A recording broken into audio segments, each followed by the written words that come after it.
So I want to start off with kind of looking at the last election, and sort of the big result, at least in terms of the House side, was 247. This is the largest amount of members that Republicans have had since the 1920s. But there's another interesting dynamic to that. And it wasn't just simply that one election. If you actually take a look at the last three elections that in terms of Republicans, the number of seats, we've been at 230 or higher.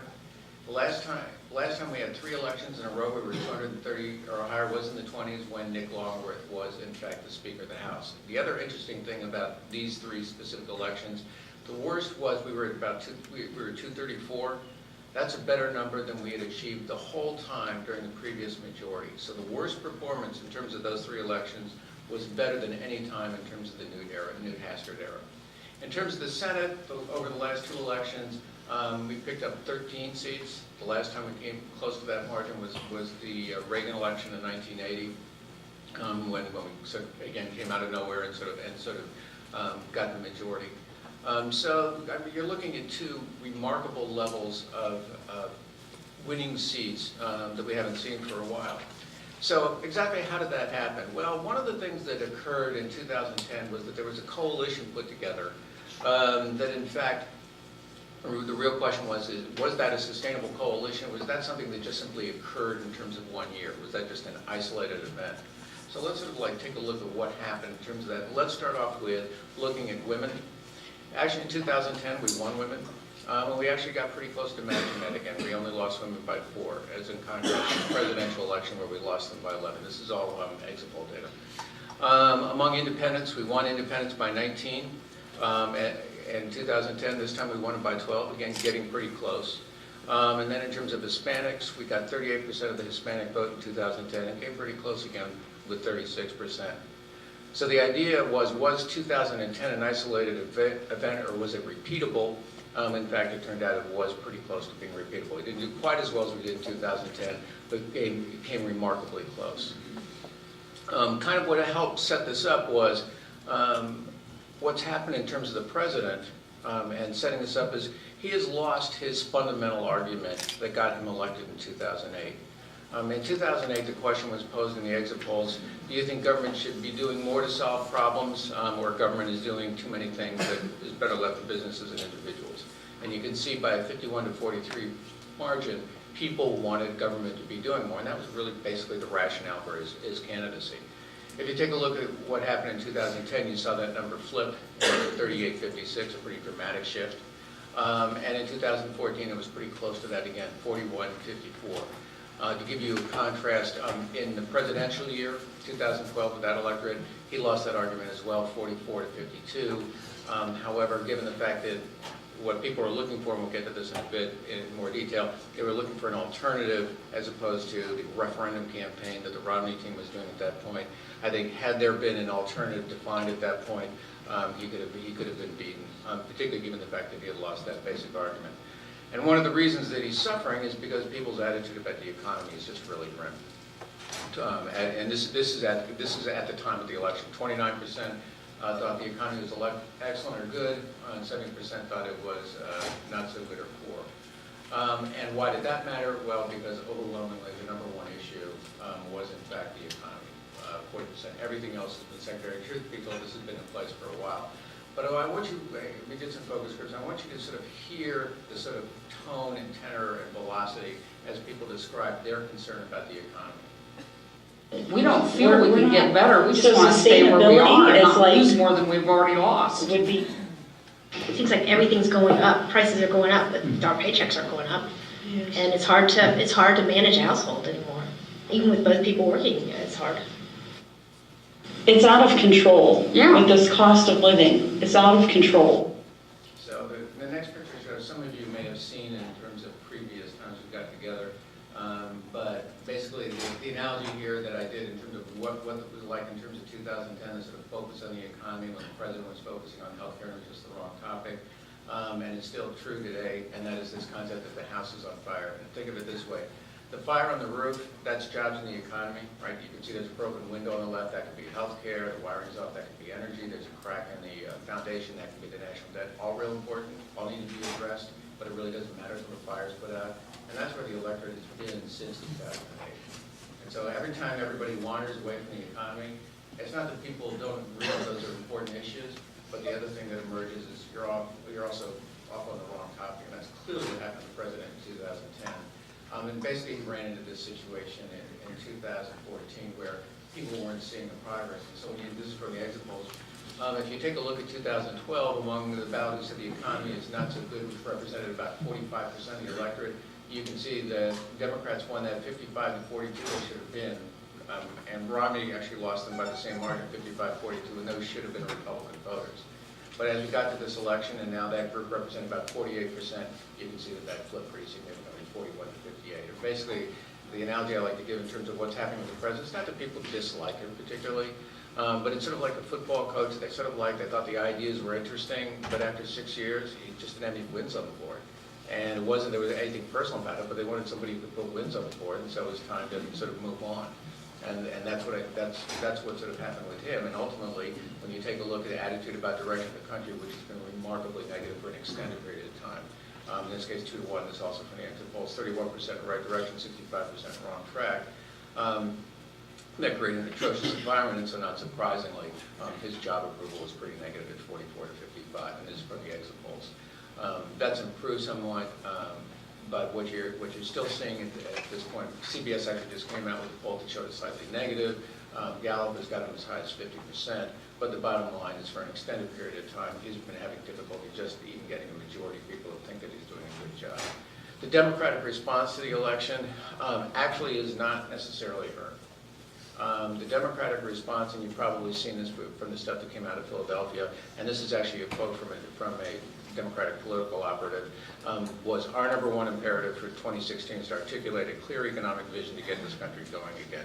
And there was a real sense and sort of understanding that, in fact, they had not done that. Actually, Schumer came out with probably the toughest remark on the president, where he basically said something that we had been saying, but hearing a Democratic senator of his scale say it, that actually the president had been on the wrong topic in 2010. Okay, so when you have a senator basically saying, here's my president, he made a huge strategic error, that's probably a sign that there's a lot of internal conversations going on. So the concept of a wave here, I would suggest to you that this election wasn't a wave in the sense of a standalone. This was a continuation of the 2010 wave. The thing that's positive about that is that means this is something that is sustainable, that we can build on and keep going forward, as opposed to just a simply isolated event. So what was the electorate basically saying in terms of this particular election? And I think this woman sort of encapsulates it pretty clearly. Obviously, the Democrats aren't getting it done, so let's try the Republicans again. Yeah, that's pretty much what I got. And by the way, when they're talking about getting it done, it isn't just like kind of words on a page here. When they're talking about getting it done, they mean getting it done. They want to see a real accomplishment. They want to see something really happening. How do we spend our mandate wisely so that by 2016 voters will want to entrust us to govern again? And so with that, there are 3 strategic challenges that emerge in terms of that. The first one that exists is who has the initiative? Okay. And so what the president is trying to do in terms of all these executive actions is create this choice where he thinks he's going to win because we're going to default to one of them almost all the time. And that is basically the choices. Are we going to find direction for the country, or are we going to react to the president in terms of his executive orders? And the challenge here is every time he does an executive order, then he's defining the playing field. Now, in some cases, we don't have any choice. When you look at the immigration, I mean, that's obviously a situation that you've got to engage. But there are going to be other situations where, in fact, we're going to have to somehow address them. One of the biggest challenges that's going to go on in both conferences is when does an executive action rise to the level that he's allowed to define the agenda rather than what we want to say and where we want to go. And that's going to be a constant tension, and it's not going to be resolved particularly easily or quickly. And each one, as it comes up, is going to be probably a difficult choice.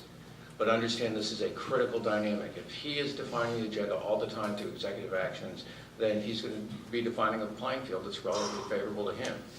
So at points in time, we're going to have to look at something that he does and say, you know, that's kind of a big deal, but what we actually have to say, what we actually have to talk about is actually more important, and have the confidence to go do that.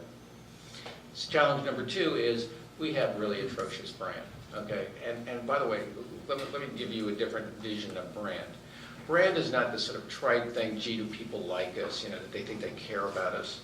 What brand represents is what value does this party represent to people? I mean, think about when you think of something like Volvo, right? The thing that emerges when I say Volvo, most people thought safety. Okay, that's real value.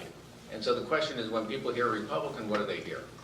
Right? What is that? And you can see, at least at this point, we have a fave on fave of 32 to 55. Fortunately, the Democrats are basically in the same ballpark at 36-54. Neither party is doing a particularly good job. But think of this: in terms of those folks I was talking to, 1 out of 3 people who voted for them had an unfavorable view of the Republican Party. Right? That's a pretty amazing number. That shows you the level at which they were going to have to outperform the party brand at that point. You might be able to sustain that for an election or two, but ultimately that's going to catch up. And something's got to be done in terms of resolving that. One of the advantages we have, though, is we ask this question on a scale of 1 to 9, where do you put yourself? The electorate put themselves, as you can see, sort of center-right at 5.79. Right? It's a center-right country. And that's a huge strategic advantage for us. Where's the actual political center? Which, by the way, the political center is not the ideological center, as you'll see here. The political center, independents, put themselves around 5.5, 5.6. Where do they put the Democrats? Way to the left, right? Where do they put the president? Even farther to the left in terms of Democrats. Where they place us? Farther to the right. So if you do sort of like classic game theory transportation costs, you can see that, in fact, if we're talking about issues, we're actually closer to where the electorate than they are. And that's a huge strategic advantage, and that should be this is a potential opportunity in terms of brand as well. Hillary Clinton has got some good news, bad news here. Good news is she's perceived as farther to the right than the president. Unfortunately, she's also viewed farther to the left than the Democratic Congress. Not exactly a great starting point for her. One thing that's sort of driving this, by the way, one element in terms of center-right country, if there's one thought that makes this country a center-right country, and this cuts across party ideologies, is this belief. The belief that economic growth will basically solve all problems. If there's something that really connects all the center-right elements, that's it. So this is a chart from taking a look at the ideology in terms of exit polls going from 1984 through today. The green line is moderates, blue line conservative, red is liberals. And I want to show you sort of a particular trend. In this last election, we actually only lost, our moderates only were larger than conservatives by 3 points at 40 to 37.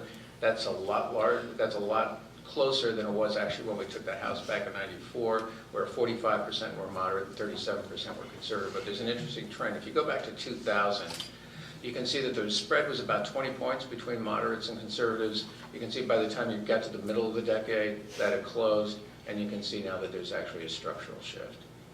And part of that is, again, going back to that argument that the president used to actually win the election in 2008, and now having lost it, that has caused some shifting to occur. But what this also goes back to is, this is interesting in the sense of, if we engage on issues, we can really define things. And what I want to do is I want to show you, because I've got updated numbers that aren't necessarily, you'll see the transition here. When I showed the numbers to them, this is where it stood. Which party had more confidence to handle these variety of issues? The two key ones, if you take a look at the economy, we were up by 7. On jobs, we were up by 4. Note that in healthcare, we were down by 6. Okay? What that simply means is, no, it's not people like the healthcare plan. Actually, they dislike it by a pretty wide margin. They just don't think we have an alternative. So it's really nice they don't like that plan, but they still don't think we have the ability to put one together. And so they have more confidence in Democrats to put that together.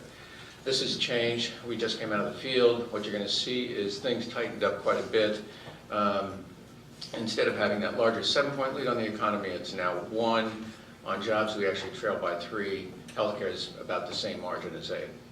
And simply what's happening at this point is part of the discussion is, if we're not out there, as we were going through the campaign, we had a lot of candidates who were defining, here's where I want to go, here's what I want to see happen in terms of the economy, a variety of things. As we got back here, and as the president to some degree was able to define what the debate was about, and we're debating on his terms, we find ourselves having difficulty with some of these issues. Because having said that, one of the challenges and one of the things that was posed to me was this idea, so if the economy is getting better, what do we do?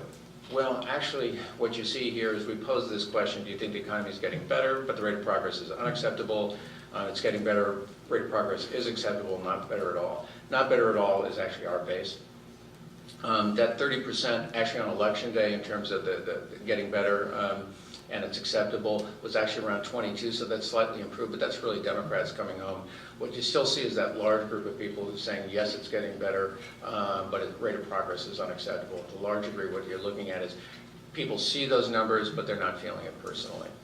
So one of the, and by the way, one of the reasons the economy is getting better, and this is one of the challenges as we begin to pivot and think about 2016, because again, the one thing I can promise you, February 2017, and I'm 100% sure of this, we'll have a different president.